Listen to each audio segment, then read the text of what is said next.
지난 시간에 우리는 악한 짓을 일삼고 살아갔던 바벨론에 대한 하나님의 심판 예고 메시지를 함께 살펴봤습니다. 하박국서 2장에 바벨론에 대한 하나님의 심판 메시지가 총 5가지가 나타나는데, 지난 시간까지 해서 우리가 3가지를 함께 살폈습니다. 첫 번째는 6절부터 8절에 기록된 말씀으로 그들이 이웃 나라를 강제로 빼앗아서 자기 소유로 만든 것처럼 바벨론 역시도 다른 나라에 의해서 자기네들의 것을 강제로 빼앗기게 될 것이다 라는 말씀이었고, 두 번째 심판의 내용은 9절부터 11절에 기록되어 있듯이 바벨론이 자기들의 집을 위해서 여러 민족을 멸하고 그들의 것을 빼앗아 부당한 이득을 취했듯이 그들이 취한 모든 이득들이 결국 다 무너지게 될 것이고 망하게 될 것이고 생명까지도 잃어버리게 될 것이다 라는 심판의 메시지였습니다. 그리고 이제 세 번째 심판의 내용은 12절부터 14절까지 말씀으로 바벨론이 피로 성을 세우고 또 불의로 성읍을 건축했기 때문에 그들이 이렇게 피와 불의로 건축한 모든 것들이 결국은 심판을 받아 한순간에 허물어지게 될 것이다 라는 말씀입니다. 여기까지 14절까지 말씀이 지난주에 우리가 살펴봤던 말씀이고, 오늘 이제 이어지는 말씀에서는 바벨론을 향한 4번째 그리고 5번째 심판 메시지가 계속해서 나타나고 있습니다.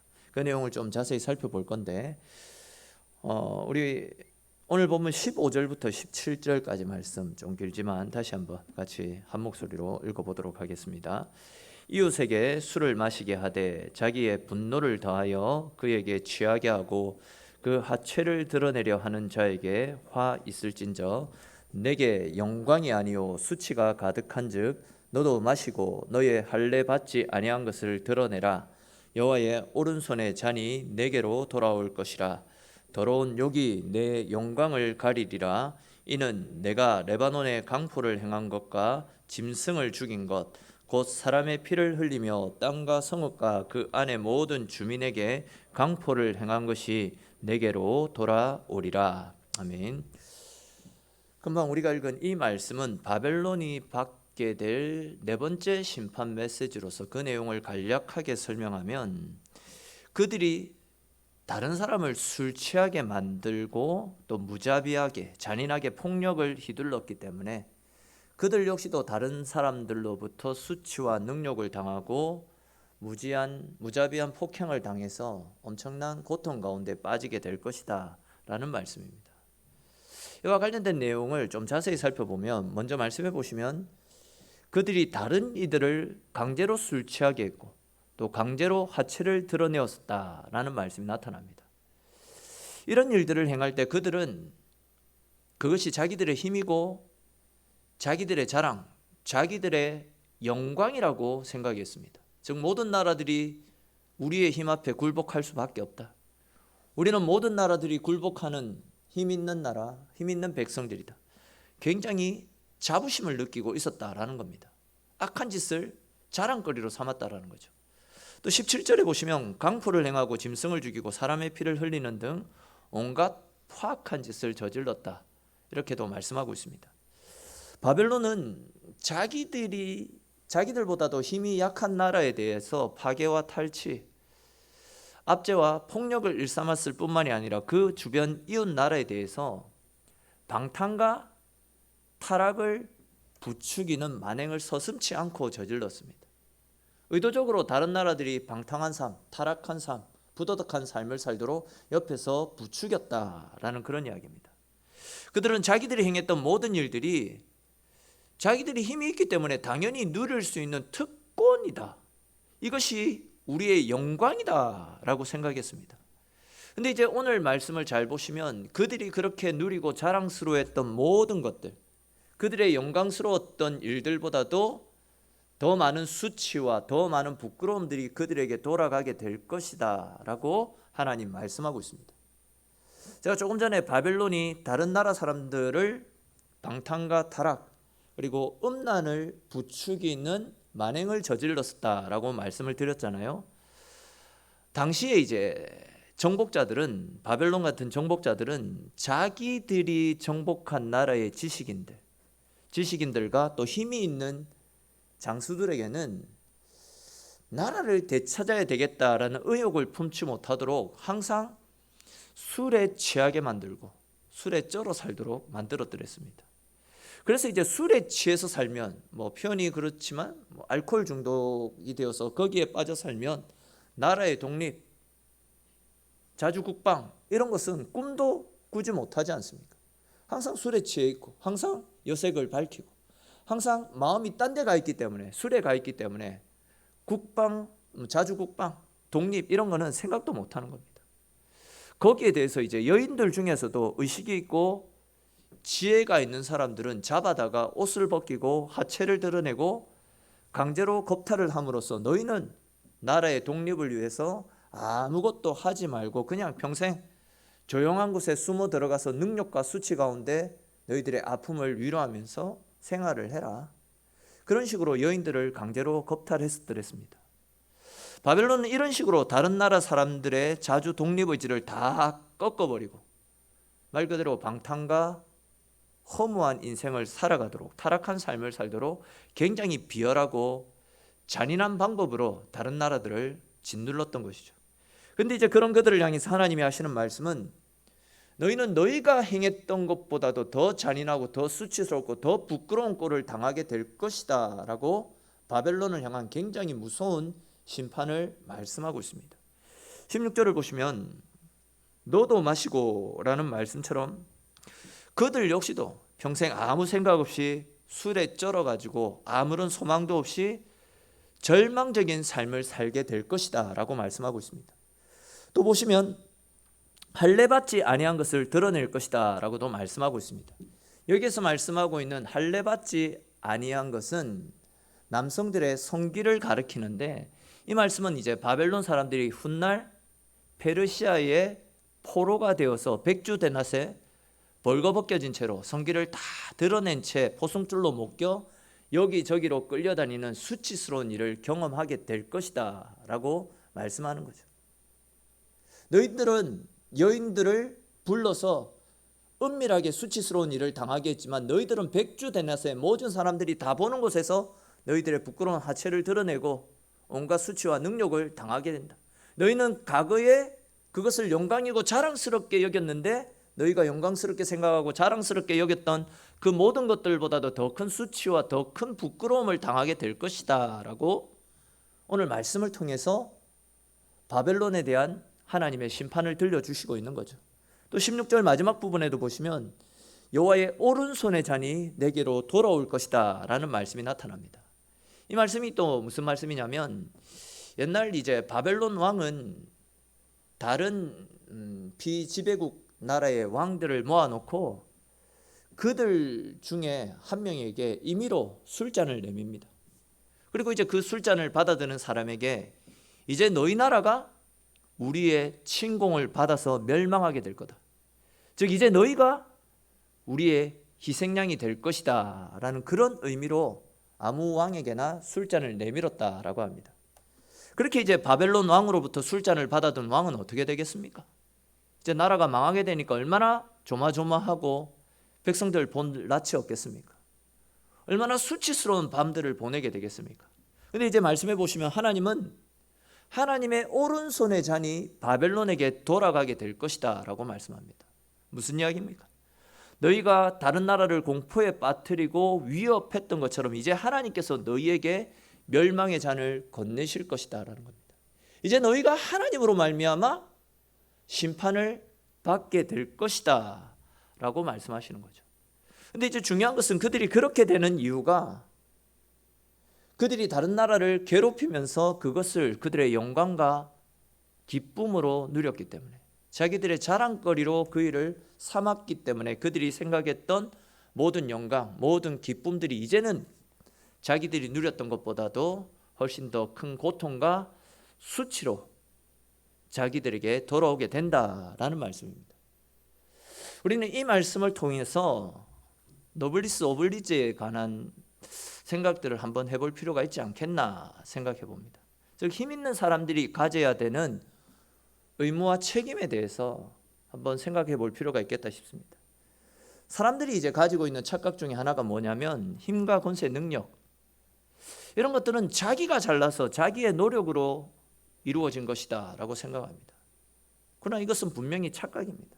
우리가 가진 힘, 우리가 가지고 있는 권세, 능력, 내가 가지고 있는 지혜, 내가 가진 재물, 이 모든 것들은 하나님께서 주신 것으로서 하나님이 우리에게 그런 것들을 주셨다라고 한다면 그것을 가지고 하나님의 사랑을 드러내고 약한 곳에서 고통받고 있는 자들에게 하나님의 사랑을 펼치고 하나님의 능력이 무엇인지를 가르쳐 주게 하기 위해서, 즉 하나님의 선한 영향력을 끼칠 수 있도록 힘과 권세와 능력, 지혜와 물질, 많은 것들을 베풀어 주셨습니다. 아무리 많은 것을 가지고 있어도 바벨론처럼 이렇게 부도덕하고 이기적이고 자기들의 배를 불리기 위한 욕심을 위해서 사용한다라고 한다면 결국 하나님은 하나님이 주신 것을 도로 빼앗아서 오히려 그들을 더욱더 수치스럽게 만들고 더 부끄러운 처지로 내몰게 된다라는 겁니다. 뿐만 아니라 그런 삶을 살게 되면 다른 사람들의 저주와 경멸의 대상이 되고 마는 겁니다. 그렇지 않습니까? 수시로 우리를 짓밟는 사람, 우리가 일본을 싫어하는 것처럼 바벨론이 그렇게 많은 나라 사람들을 짓밟았듯이 그들의 적이 많아지는 것이고 그들은 다른 나라 사람들의 저주와 경멸의 대상이 되는 겁니다. 그런데 반대로 평범한 위치에 있고 삶이 빈궁하여도 선한 삶, 의로운 삶, 인자한 삶, 나눔과 섬김의 삶을 실천하며 살아가게 된다라고 한다면 주변 사람들로부터도 존귀한 삶, 영광스러운 사람이라고 칭찬을 듣게 되지 않겠습니까? 그렇다라고 한다면 나는 지금 주변 사람들과 이웃들로부터 어떤 사람이라는 평가를 받으며 살아가고 있습니까? 다른 사람이 나를 생각할 때 나는 어떤 사람이다라고 나를 여길 것 같습니까? 주변 사람들로부터 존귀한 사람, 좋은 사람이다라는 평가를 듣고 있습니까? 아니면 가까이 하기에는 너무나도 먼 당신처럼 사람들이 기피하는 그런 사람이 되고 있지는 않습니까? 이러한 평가는 당연히 내가 다른 사람들에게 어떤 모습을 보여줘야 되는지, 즉 내가 어떤 삶을 살아가느냐에 따라서 나에 대한 다른 사람들의 평가도 달라지지 않겠습니까? 특별히 이제 오늘날 한국 교회와 우리 성도들은 세상 속에서 공공연하게 멸시와 조롱, 비난의 대상이 되고 있는 참 안타까운 상황에 놓여 있습니다. 이것은 다른 이유가 아니라 우리들이 세상 속에 선한 영향력을 끼치지 못하고 있기 때문이고, 도리어 우리 속에 있는 이기심, 우리 속에 있는 탐욕적인 모습들이 그런 모습으로 세상을 살아왔기 때문에 우리의 모습에 신물을 느낀 세상 사람들이 우리를 대하는 어쩌면 너무나도 당연한 모습이 아닌가 생각되어집니다. 그러므로 여러분, 우리가 진정 다른 사람들로부터 존경받고 또 존중받고 인정받기를 원한다라고 한다면, 또한 교회가 이전에 영향력을 회복하고 세상으로부터 칭송듣는 삶을 살기를 원한다라고 한다면 우리는 먼저 이웃을 향해서 또 세상을 향해서 우리가 받은 하나님의 사랑을 나누어주고 증거할 수 있어야 됩니다. 하나님의 백성들답게 하나님이 우리에게 주신 것으로 세상 가운데 나누어주고 세상 속에 선한 영향력을 끼칠 수 있어야 된다라는 거죠. 바벨론처럼 행하게 되면 우리 역시도 우리가 행한 그대로 다 돌려받게 됩니다. 아니, 하나님으로부터 더 큰 수치와 더 큰 능력을 당하게 된다라는 거죠. 그러나 우리는 하나님의 백성들입니다. 하나님의 백성들답게 믿음으로 행하게 되면 하늘 보화 창고에 우리가 행했던 모든 일들이 차곡차곡 쌓이게 되는 하늘의 은혜를 누리게 되는 겁니다. 이것이 우리를 향하신 하나님의 뜻이다라는 거죠. 자, 이제 마지막으로 이제 하나님께서 바벨론에게 내리시는 5번째 심판의 내용이 18절 이후에 나타나는데, 그 내용은 우상 숭배와 관련된 말씀입니다. 즉 그들이 우상 숭배를 일삼았기 때문에, 우상 숭배는 아시는 대로 하나님이 가장 싫어하시는 가장 가증한 죄이기 때문에 그 죄를 행한 바벨론을 짓밟으시겠다라는 내용입니다. 아시는 것처럼 우상은 인간들이 하나님을 대신해서 섬기는 것 아닙니까? 마땅히 하나님께 돌려드려야 될 모든 영광을 잊지도 않는 인간이 만들어낸 어떤 허구 실체에게 헛된 영광을 돌리는 것을 우상 숭배라고 그렇게 이야기합니다. 원래 세상 모든 만물들은 하나님의 영광을 드러내기 위해 지음을 받았습니다. 세상 모든 피조물들이 하나님의 살아계심을 세상 가운데 알리기 위해서, 즉 하나님의 영광을 나타내기 위해 지음을 받았다라는 거죠. 다시 말해서 하늘에 있는 해와 달과 별들도, 하늘을 나는 새와 바다의 물고기, 들에 핀 꽃과 모든 짐승들도 결국은 하나님의 영광을 드러내기 위해 지음받았습니다. 우리 인간의 제일 되는 목적도 영원토록 그분을 기뻐하고 즐거워하는 것, 즉 하나님의 영광을 나타내기 위해서 우리 인간도 지음받았더랬습니다. 사실 사람들은 이 우주가 그 우주에 먼지가 폭발해가지고 생겨났다, 그렇게 생각하지 않습니까? 빅뱅 이론이라고 하죠. 근데 이제 상식적으로 생각을 해보십시오. 우연히 생겨난 우주, 우연히 생겨난 해와 달과 별들이 어떻게 1분 1초의 오차도 없이 일정한 간격과 규칙을 따라서 그렇게 순적하게 움직일 수가 있겠습니까? 우연히 생겨났는데. 예를 들어서 제가 기침을 해가지고 침과 안에 있는 세포들이 퍼져나갔다라고 생각해 보십시오. 우연히 그 세포들이 쉬지 않고 계속해서 어떤 규칙을 따라서 변하지 않는 일정한 규칙과 원리를 따라서 계속 움직이고 있다. 이 말을 한다면 미친 사람이다라는 소리 듣지 않겠습니까? 우연히 생겨난 어떤 일들에 의해서 지구와 모든 생명체들이 그렇게 규칙을 따라 움직인다. 어떻게 우연히 생겨난 지구에서 어떻게 봄, 여름, 가을, 겨울이 일정한 규칙을 따라 생길 수 있고 하루 24시간 단 1분 1초의 오차도 없이 매일 규칙적으로 일정하게 움직일 수 있겠습니까? 우연히 이게 가능하다라고 생각하십니까? 하나님이 하시지 않으면 절대 불가능한 일들이 우리의 눈앞에서 지금 펼쳐지고 있다라는 겁니다. 이 조화롭고 위대한 일들이 우연히 일어난 일이다라고 말하는 것은 또 그것을 절대적으로 신봉한다라는 거, 저는 모르겠습니다. 제가 신앙을 가지고 있어서 그런지 모르겠지만 제가 가진 상식으로 아무리 생각을 해봐도 이거는 절대 우연히 일어날 수 있는 일이 아니다라고 생각됩니다.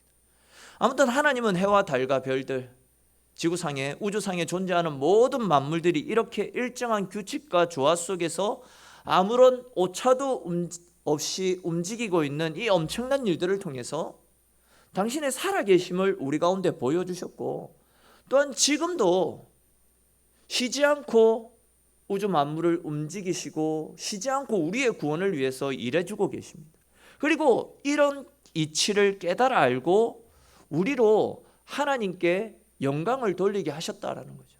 즉 하늘에 있는 해와 달과 별들은 우연히 생겨난 것이 아니라 그것을 통해서 하나님이 존재하고 계시다라는 사실을 우리에게 알게 하시기 위해서 그런 우주 만물을 창조하셨다라는 겁니다.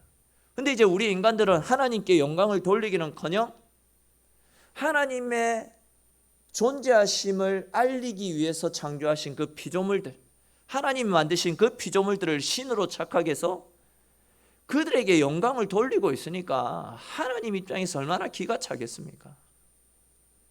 제가 생각해도 기가 차고 참 어이가 없는데 그걸 직접 창조하신 하나님이 보실 때는 얼마나 어이가 없겠습니까? 바벨론이 하나님의 심판을 받게 되는 이유 중 하나가 바로 가증한 우상을 만들어서 하나님께 돌려야 될 영광을 가로채고 그 우상에게 돌리고 있기 때문에 그들이 망하게 될 것이다. 하나님 그 말씀을 지금 하고 있습니다.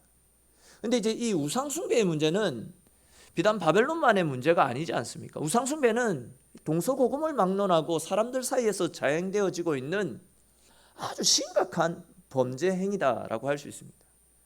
아시는 것처럼 우상은 사람들이 자기 속에 생겨나고 있는 어떤 불안함들을 이겨내기 위해서 사람들의 상상에 의해서 창조되어진 있지도 않는 가공인물들입니다. 상상 속의 존재입니다.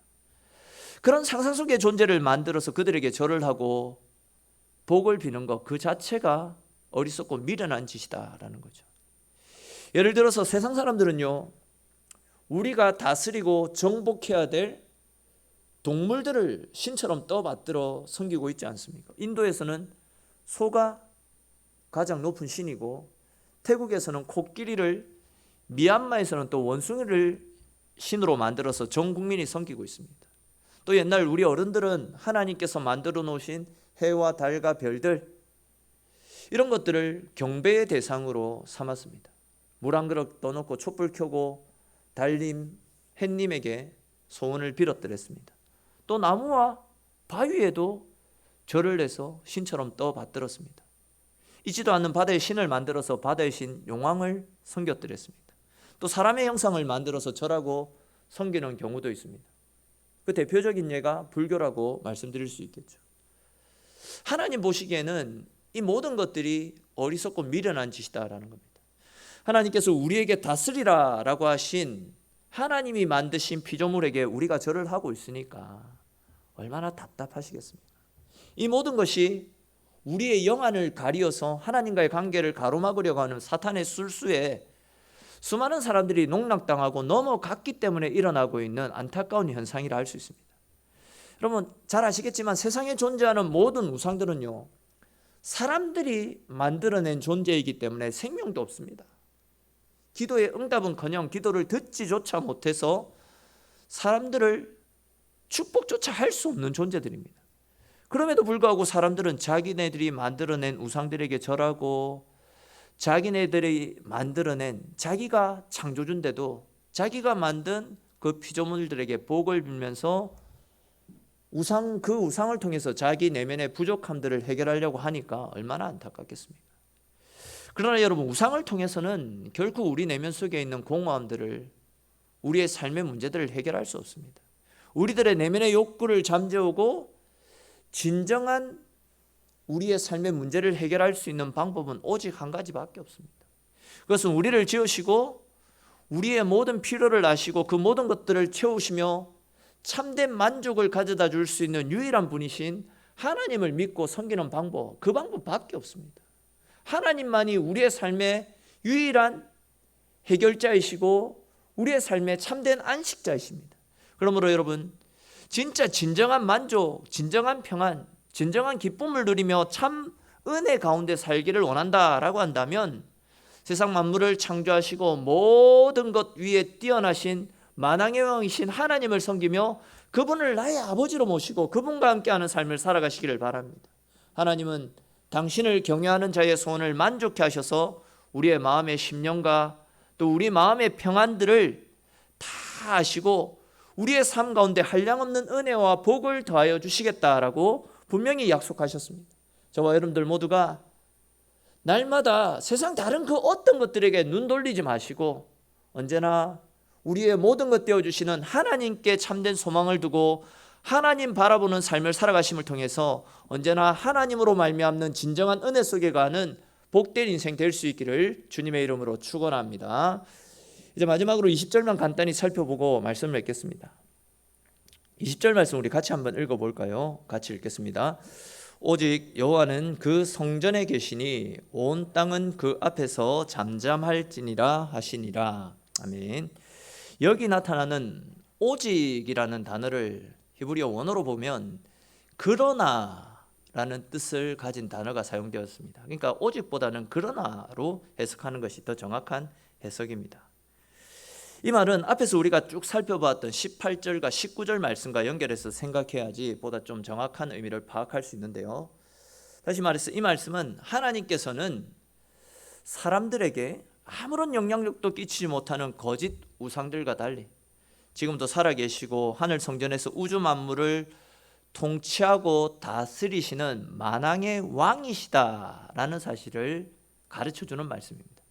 근데 이제 보시면 살아서 성전에 계신 하나님께서 당신 앞에서 온 땅은 잠잠하라, 내 앞에서 잠잠하라 라는 말씀을 하고 계십니다. 하나님께서 이렇게 당신 앞에서 온 땅은 잠잠하라 라고 말씀하시는 이유가 무엇이겠습니까? 왜 온 땅이 당신 앞에서 잠잠해야 된다라고 말씀하시겠습니까? 하나님은 눈에 보이지는 않지만 분명히 존재하는 분이시기 때문입니다. 하나님께서 조용히 계시고 사람들이 인식하지 못할 뿐이지 하나님은 살아계신 분입니다. 즉 바벨론이 악한 죄를 일삼고 믿음의 사람들을 괴롭히고 불의를 일삼고 있는 참 암담한 현실 때문에 많은 사람들이 하나님 과연 살아계실까? 하나님이 살아계시면 어떻게 이런 일들이 일어날 수 있을까? 하나님 왜 나를 이렇게 힘들게 하시고 나의 기도에 응답하시지 않는 것일까? 나는 왜 계속해서 믿음의 삶을 살고 있는 것 같은데도 깊은 수렁에 빠져드는 걸까? 끝이 보이지 않는 강야를 헤매고 있는 것처럼 이렇게 고달픈 삶을 살아가야 되는 것일까? 하나님 진짜 살아계실까? 고통 속에 빠진 사람들은 이런 불평을 쏟아내고 하나님에 대한 의심을 할 수도 있지 않겠습니까? 솔직히 우리도 힘들면 이런 마음이 드는 것이 사실입니다.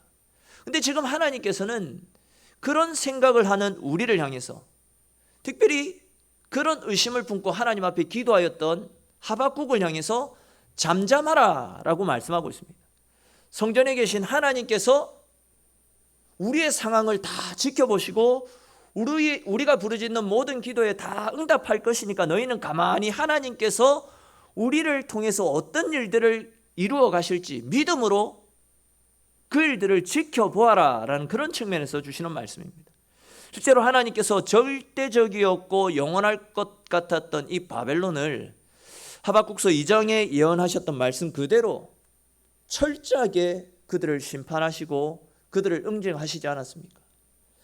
하박국은 하나님 왜 이렇게 악인들이 득세하고 그들이 의인들을 짓밟고 있는데 언제까지 잠잠하실 것이고 언제까지 침묵하실 것이고 언제까지 저희의 기도에 외면하실 것입니까? 계속 불평 어린 기도로 하나님께 원망을 쏟아내지 않았습니까? 그런 하박국의 원망 섞인 기도, 간절한 기도에 하나님께서 지금 응답하신 겁니다. 내가 모르고 있는 것이 아니다. 내가 다 지켜보고 있다. 그러나 내가 정한 때에 그들을 내가 예언한 그대로 심판할 거다. 그러니까 너는 잠잠하라. 내가 어떻게 그들을 심판할지 나 하나님 여호와가 행할 일들을 믿음으로 지켜보고 있으라 라고 말씀을 하고 있는 겁니다. 그렇습니다 여러분. 사실 우리들도 세상을 살다 보면 앞에서 말씀드린 대로 진짜 어렵고 받아들이기 힘든 사건들이 우리의 삶 속에 너무 자주 일어나고 있는 실정입니다. 불합리해 보이는 일들도 자주 경험하게 되고 또 아무리 기도해도 상황이 호전되어지지 않는 어려움들이 우리 인생을 짓누릅니다. 그러다 보니까 앞에서 살펴본 것처럼 하나님 왜 그러십니까? 하나님 왜 나에게 이런 시련을 주시고 왜 나에게 이런 아픔을 주십니까? 언제까지입니까? 어디까지 참아야 됩니까? 이런 아픔과 눈물로 하나님 앞에 기도하는 상황들이 너무 많이 있지 않습니까? 그러나 그런 우리를 향해서 하나님은 내가 다 알고 있다 말씀하십니다. 그러니 네가 뭔가를 하려고 하지 말고 하나님 의심하는 마음들도 다 내려놓고 너희는 그냥 잠잠히 내가 너희를 통해서 이루어갈 구원의 능력들을 하나님의 자비와 사랑의 손길들을 잠잠히 지켜봐라 라고 그렇게 우리를 다그치시고 우리를 품어주시는 말씀이 오늘 본문에 나타나고 있는 겁니다. 약속의 신실한 나 여호와가 언제나 오르신 나 여호와가 너희의 모든 부르짖음에 응답할 것이고 너희의 모든 어려움들을 이기게 해줄 것이고 또 너희가 모든 문제로부터 해방되어서 참된 자유, 참된 평안과 안식을 누릴 수 있도록 내가 너희를 위해서 일할 테니까 너희는 되어지는 일들 보면서 그것 때문에 떠들고 그것 때문에 불안해하고 초조하지 말고 그럴수록 잠잠히 나를 믿는 믿음으로 나에게 응시해봐라. 나를 주목해봐라. 내가 온 천하 가운데 여호와의 영광이 온 땅을 덮은 같이 물이 바다 덮은 같이 나의 영광이 세상 가운데 드러나는 것을 너희 눈으로 볼 수 있도록 나의 영광을 나타낼 것이니까 그러니 너희는 잠잠하라 라고 우리를 향해서 이 말씀을 하는 것입니다. 이것이 바로 어둠의 때를 살아가고 있는 우리를 향한 하나님의 약속이고 우리를 사랑하시는 하나님의 마음이다라는 겁니다. 사실 우리 생각에는 위기의 상황이 찾아오면 내가 뭘 해야만 하고 눈앞에 뭔가 드러나는 결과물들이 있어야지만 안심이 되는 것이 사실이지 않습니까? 그러나 하나님은 드러나는 현상 때문에 불안해하지 말고 당장 눈앞에 나타나고 있는 어떤 일들 때문에 믿음 없는 행동, 믿음 없는 말 하지 말고 가만히 믿음으로 잠잠히 기다리고 있으라 라고 말씀합니다. 하나님을 신뢰하는 믿음, 하나님을 의지하는 믿음으로 가만히 하나님 바라보며 살아가게 될 때에 하나님이 우리를 위해서 일하심을 너희의 눈으로 직접 목격하게 될 것이다 라고 분명히 약속하고 있습니다. 사랑하는 성도 여러분, 우리가 하나님 앞에 서서 하나님을 중심에 모시고 하나님을 믿는 믿음 가운데 살아가게 되면 하나님께서 우리와 함께 하시고 우리의 삶을 하나님께서 지켜주시기 때문에 우리는 그 하나님을 믿는 믿음만 있다라고 한다면 절대 두려워할 것이 없습니다. 우리가 두렵고 염려하고 걱정하는 것은 가만히 보면 내 속에 하나님을 신뢰하는 믿음이 없기 때문에 하나님께 온전히 맡기지 못하고 내가 뭔가를 하려고 하는 내 노력, 내 생각 속에서 뭔가를 생각하고 뭔가를 해결하려고 머리를 굴리기 때문에 불안하고 염려하고 걱정하게 되는 것 아닙니까? 그러나 그런 우리를 향해서 하나님은 잠잠하라. 성전에 계신 하나님께서 너희를 다 지켜보고 있으니 잠잠하라 라고 말씀하고 있습니다. 오늘 하박국을 통해서 우리에게 들려주시는 이 말씀을 꼭 기억하시고 그러므로 어떤 상황 속에서도 하나님 말씀을 절대적으로 믿고 의지하고 순종하시면서 우리의 믿음을 꼭 지키셔서 우리를 지키시는 하나님, 우리와 함께 하시는 하나님, 우리의 모든 것 되어주시는 하나님의 능력을 힘입고 그 힘과 능력으로 날마다 승리하며 인생의 큰 역전을 경험하며 살아가시는 저와 여러분들의 인생이 될 수 있기를 주님의 이름으로 축원합니다. 우리 오늘 주신 말씀들을 생각하면서